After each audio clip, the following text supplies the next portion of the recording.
Assalamualaikum warahmatullahi wabarakatuh. Selamat pagi anak-anak. Semoga kita selalu dalam keadaan baik dan sehat. Pada hari ini kita akan belajar tentang perkembangbiakan pada tumbuhan. Khususnya yang akan kita bahas adalah perkembangbiakan secara generatif dan vegetatif. Apa sih perkembangbiakan secara generatif dan vegetatif? Kemudian contohnya seperti apa? Nanti bisa kita pelajari. Namun terlebih dahulu kita akan mengulas sedikit materi yang mungkin sudah kamu pelajari di kelas 4 dan kelas 5 tentang bagian-bagian tumbuhan. Bisa kalian lihat untuk bagian-bagian tumbuhan pada bunga, buah, akar, batang, dan daun memiliki fungsinya masing-masing. Dan tentu itu sudah dijelaskan di kelas 4 dan kelas 5. Hari ini kita akan fokuskan pada perkembangbiakan tumbuhan tersebut. Perhatikan bagan dari perkembangbiakan tumbuhan digolongkan menjadi dua, yaitu perkembangbiakan generatif dan perkembangbiakan vegetatif. Kemudian perkembangbiakan vegetatif itu digolongkan lagi menjadi perkembangbiakan vegetatif secara alami dan buatan. Untuk perkembangbiakan secara generatif atau lebih dikenal secara luas yaitu perkembangan secara kawin, bisa kita definisikan sebagai perkembangbiakan tumbuhan yang membutuhkan alat kelamin jantan dan alat kelamin betina. Dalam hal ini adalah alat kelamin jantan pada tumbuhan disebut sebagai benang sari dan alat kelamin betina pada tumbuhan disebut putik. Terjadi proses penyerbukan. Perkembangbiakan secara generatif atau secara kawin, di dalamnya terdapat penyerbukan, yaitu jatuhnya serbuk sari pada permukaan putik. Kita bisa lihat pada bagian-bagian bunga itu, serbuk sari itu terletak di bagian mana, termasuk di dalamnya ada benang sari jatuh ke kepala putik. Bisa kamu lihat pada bagian-bagian tumbuhan ini adalah bagian dari kepala sari, benang sari, kepala putik. Jatuhnya serbuk sari pada putik itu akan menyebabkan yang namanya penyerbukan. Terus di bawahnya ada tangkai putik, ada bakal biji, tangkai bunga yang biasa kita pegang, dasar bunga, kelopak bunga, dan mahkota bunga. Mahkota bunga itu biasanya yang berwarna-warni. Lanjut, tadi sudah dijelaskan tentang penyerbukan. Penyerbukan digolongkan menjadi 4, yaitu penyerbukan sendiri, penyerbukan tetangga, penyerbukan silang, dan penyerbukan pastar. Penyerbukan sendiri adalah proses penyerbukan yang terjadi pada bunga, pada satu bunga lebih tepatnya, dan pada satu tumbuhan. Itu bisa kamu lihat pada gambar.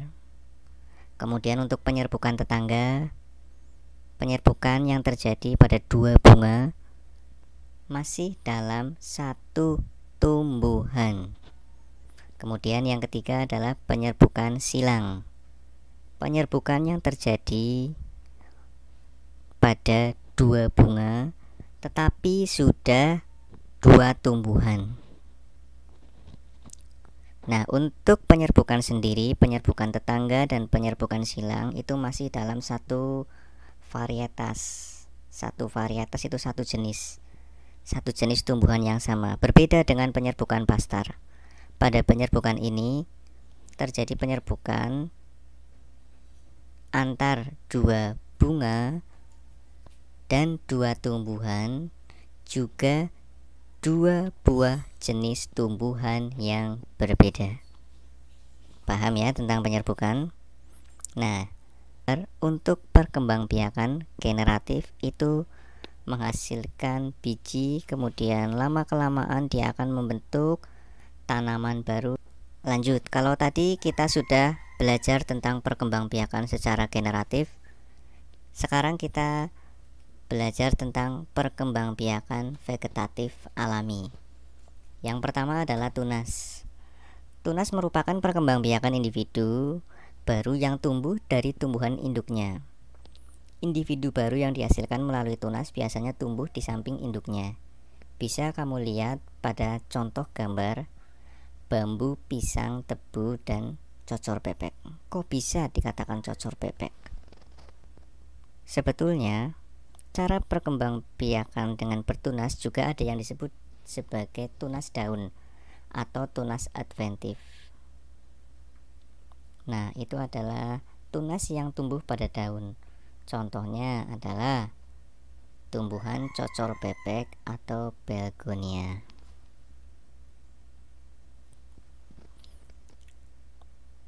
Perkembangbiakan vegetatif yang kedua adalah umbi lapis. Umbi lapis adalah hasil metamorfosis dari bagian batang dan daun pada tanaman. Jenis umbi yang satu ini dinamakan umbi lapis dikarenakan memperlihatkan adanya susunan yang berlapis-lapis. Contoh dari tanaman umbi lapis ini bisa kita lihat pada contoh antara lain bawang putih, bunga bakung, dan bawang putih. Bisa kita lihat, bisa kita perhatikan pada bagian bawang merah, ada bagian sisik-sisik yang berlapis di dalamnya. Kemudian ada kuncupnya, ada subang, dan ada akar serabut di bagian bawahnya. Lanjut, untuk perkembangbiakan vegetatif alami yang ketiga adalah umbi akar. Umbi akar adalah akar yang berfungsi sebagai tempat penyimpanan cadangan makanan. Tunas baru tumbuh pada pangkal umbi akar yang terdapat sisa batangnya.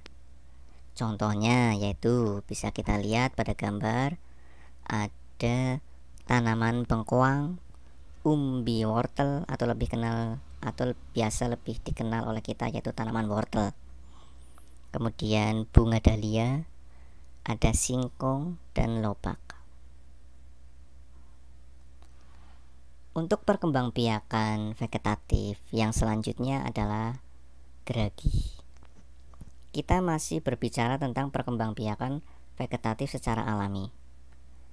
Pada perkembangbiakan secara vegetatif alami, khususnya geragi ini atau yang disebut sebagai stolon,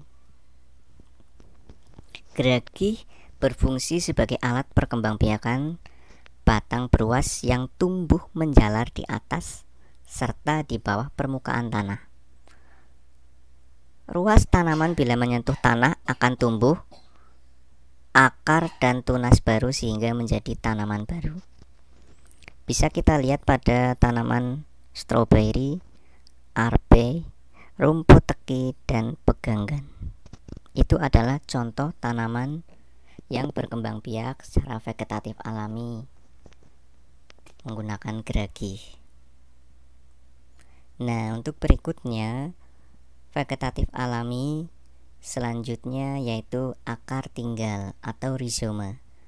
Adalah batang yang seluruhnya berada dan tumbuh menjalar di permukaan tanah.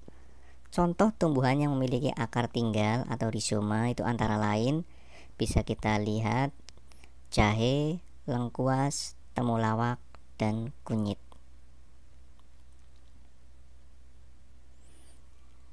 Kalau tadi kita sudah belajar tentang perkembangbiakan vegetatif alami, sekarang kita belajar tentang perkembangbiakan vegetatif buatan. Apa sih perkembangbiakan vegetatif buatan itu?